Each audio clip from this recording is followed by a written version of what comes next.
سورہ شعراء آیت 143 اعوذ باللہ السمیع العلیم من الشیطان الرجیم بسم اللہ الرحمن الرحیم انی بے شک میں لکم تمہارے لیے رسول پیغام دے کر بھیجا گیا، امین امانت دار۔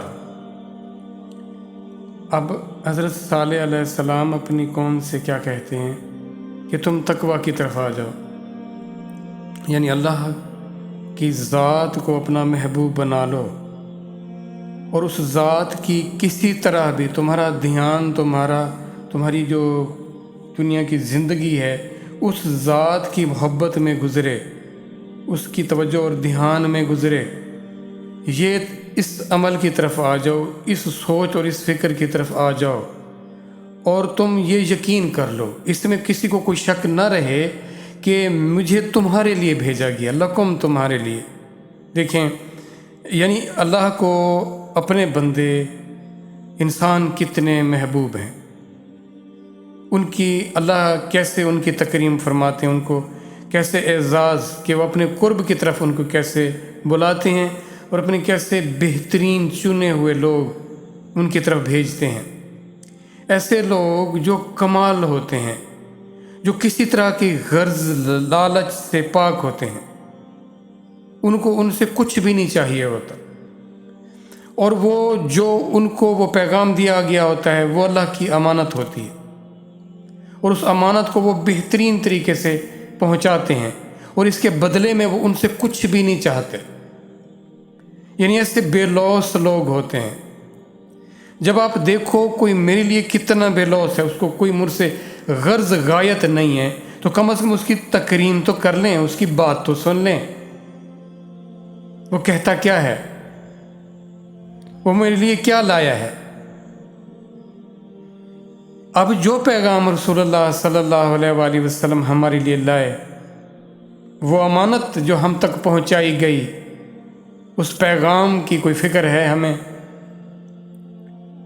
اس کو اس حوالے سے دیکھیں نا، وہ تو لوگ گزر گئے، ان کی کیفیت یا ان کا احوال بتانے کا مقصد کیا ہے؟ مقصد یہ ہے کہ کم از کم تم تو سدھر جاؤ، تم تو اس سے عبرت حاصل کرو۔ اور تمہارے لیے دیکھیں، ہر نبی کی اپنی خوبیاں،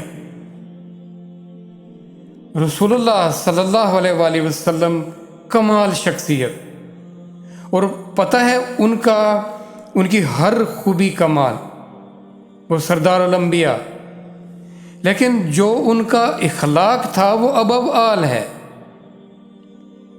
اور ہم اس اخلاق کی، اس کردار کی، اس دیانت داری کی کوئی قدر و منزلت ہے ہمارے ہاں؟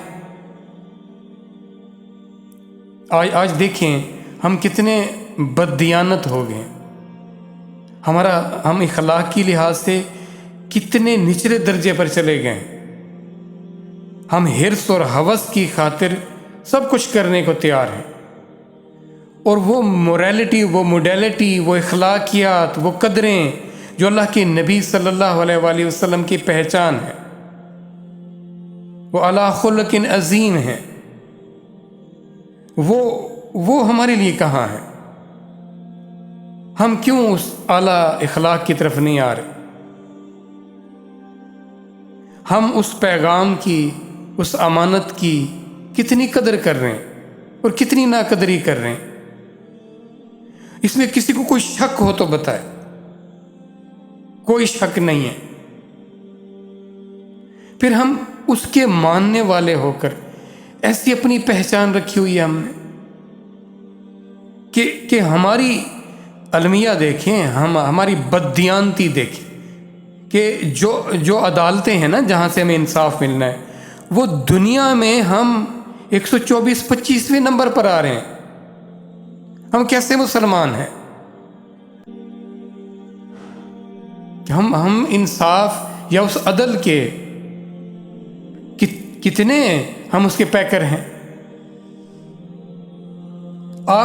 کوئی چیز آپ کو خالص نہیں ملے گی، جبکہ اللہ کے رسول صلی اللہ علیہ وآلہ وسلم کا فرمان ہے، جس نے ملاوٹ کی، دھوکہ دیا، وہ ہم میں سے ہے ہی نہیں، وہ نہیں ہے ہم میں سے، وہ اس امت سے خارج کر دیا گیا۔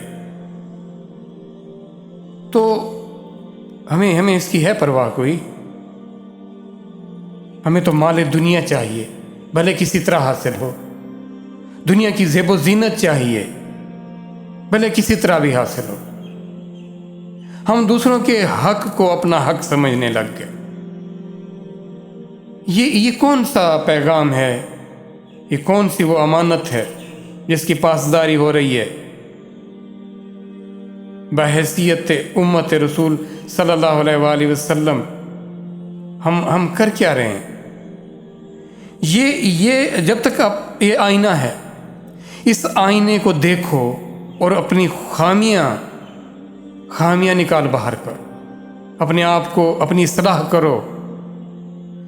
اعمال صالحہ ہیں یہ شریعت کی دیے ہوا، ایک جو آپ کو دیا گیا ہے، حکم دیا گیا ہے، جو طریقہ دیا گیا ہے، کیا ان سے ہماری اصلاح ہو رہی ہے؟ تو اگر نہیں ہو رہی تو کیوں نہیں ہو رہی؟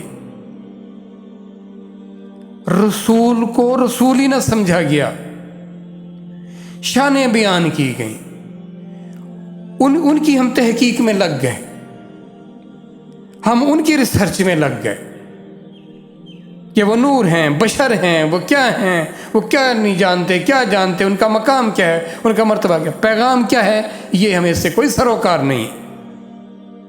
وہ ہمارے لیے کیا لائے ہیں، وہ ہے ہمارے لیے، اور اس کو ہم نے فراموش کیا ہوا۔